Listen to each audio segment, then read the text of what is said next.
Hello दोस्तों, technical Punjabi channel पर आप सभी का स्वागत है। जैसे कि आप जानते हो कि हम आपके लिए हिंदी साहित्य से संबंधित वीडियोस लेके आते हैं। आज हम एक नई वीडियो के साथ हाजिर हुए हैं। जैसे कि पिछली वीडियो में मैंने बात की थी कि आगे हम कृष्ण भक्ति काव्य धारा से संबंधित जो संप्रदाय हैं उनके लिए वीडियो लेके आएंगे। आज हम एक वैसी ही जो कृष्ण भक्ति काव्य धारा से संबंधित संप्रदाय हैं उन पर आधारित वीडियो लेके आए हैं। आज का हमारा टॉपिक है बल्लभ संप्रदाय। तो बल्लभ संप्रदाय के बारे में आपको बताने से पहले, उसके बारे में डिस्कस करने से पहले मेरी आपसे गुजारिश है कि अगर आपको हमारी वीडियोस अच्छी लगती हैं तो वीडियो को लाइक, कमेंट, शेयर ज़रूर कीजिएगा। अपनी प्रिपरेशन कंटिन्यू रखिएगा हमारे साथ, और दूसरी बात, हमारे चैनल को सब्सक्राइब ज़रूर कीजिएगा। चलते हैं वीडियो की तरफ, शुरू करते हैं वीडियो को। बल्लभ संप्रदाय। बल्लभ संप्रदाय के जो प्रवर्तक हैं वो वल्लभाचार्य जी हैं, और वल्लभाचार्य जी का जो मत था वो शुद्ध द्वैतवाद था। याद रखिएगा, बल्लभ संप्रदाय वल्लभाचार्य जी का है और उनका जो मत है, एक दार्शनिक मत कह सकते हैं, वो शुद्ध द्वैतवाद है।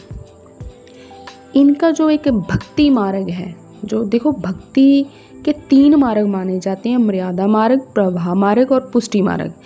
जो वल्लभाचार्य जी के द्वारा अपनाया गया जो मार्ग था वो पुष्टि मार्ग था। पुष्टि का अर्थ है पोषण करना। तो भगवत कृपा मतलब भगवान हमारा पोषण करते हैं, हमारा पालन करते हैं। भगवान की कृपा, भगवान की कृपा को ही वल्लभाचार्य जी ने पुष्टि कहा है। भक्ति मार्गों के आधार पर जो भक्त हैं, भक्तों के भी भेद बताए गए हैं। जैसे पहला भक्ति मार्ग है वो मर्यादा मार्ग, तो मर्यादा पुष्ट भक्त उस पर चलने वाले, और दूसरा है प्रवाह मार्ग। तो प्रवाह मार्ग के ऊपर जो चलते हैं भक्त वो कहलाते हैं प्रवाही पुष्ट भक्त। तीसरा जैसे है पुष्टि मार्ग, तो वो पुष्टि पुष्ट भक्त कहलाते हैं। एक चौथा दिया माना जाता है, वो है शुद्ध पुष्ट भक्त। तो पुष्टि मार्ग जो भक्ति है इसको रागुना भक्ति भी कहा जाता है, इसको भी नोट रखिएगा। उसके बाद वल्लभाचार्य जी के कुछ ग्रंथों की बात कर लेते हैं जो पूछ लिए जाते हैं। इनके जो ग्रंथ हैं वो पूरब मीमांसा भाष्य, अणुभाष्य, श्रीमद्भागवत सूक्ष्म टीका, तत्वदीप निबंध। अणुभाष्य था वो इन्होंने खुद पूरा नहीं किया, तो पूछ लिया जाता है किसने पूरा किया था, तो इनके ही पुत्र विठलनाथ ने पूर्ण किया था इसको। इस वल्लभाचार्य जी जो हैं इनसे संबंधित एक और बात आते अष्टछाप की, कि अष्टछाप की स्थापना किसने की थी। तो अष्टछाप की स्थापना जो की थी वो विठलनाथ ने की थी। इसे उन्होंने अष्टछाप की जो एक मोहर थी वो इसके ऊपर लगा दी थी, क्योंकि ये 8 कवियों का एक समूह था वो माना जाता है। तो 8 से अष्टछाप, तो ये छाप विठलनाथ जी ने लगाई थी। अष्ट सखा भी इसे कहा जाता है, अष्टछाप भी कहा जाता है, 2 नामों से इसे जाना जाता है। तो इस 8 जो कवि थे, इसमें पुष्टि मार्ग को मानने वाले ये जो 8 कवि थे, इनका जो समूह था, तो इनमें से जो पहले 4 थे वो वल्लभाचार्य जी के शिष्य थे, और जो दूसरे 4 थे वो विठलनाथ जी के शिष्य थे। वल्लभाचार्य जी के शिष्यों को मैंने याद करने के लिए आपको एक ट्रिक बताती हूँ, तो ट्रिक ध्यान से सुनिएगा। ट्रिक है बल्ले बल्ले कुंभा के सिर पर कृष्ण नाचे। ध्यान से सुनिएगा, बल्ले बल्ले कुंभा के सिर पर कृष्ण नाचे।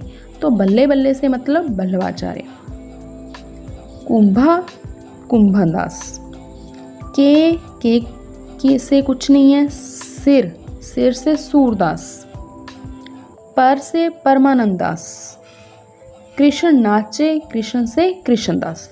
तो वल्लभाचार्य जी के पहले 4 शिष्यों को याद करने की ट्रिक है, मैंने आपको बता दी है।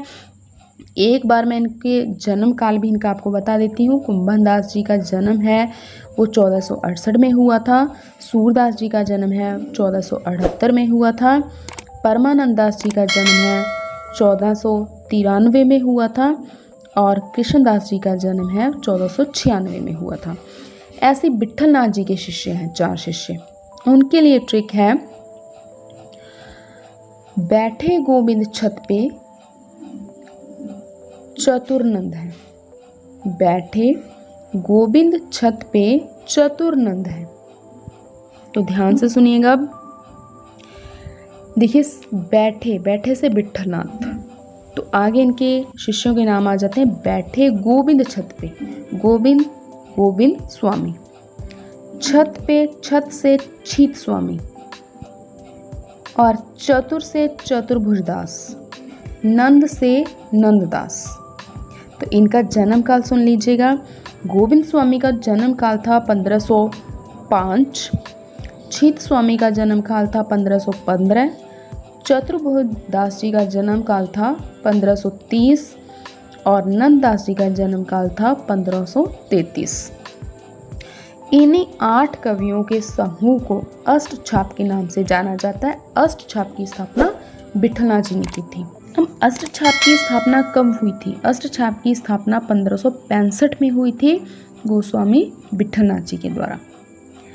इसके अलावा जो कृष्ण भक्ति का ये वल्लभ संप्रदाय है, इनमें से कुछ कवियों के ग्रंथों की भी बात की जाती है। जैसे 84 वैष्णव की वार्ता, ये 2016 में लेक्चर के पेपर में आया था।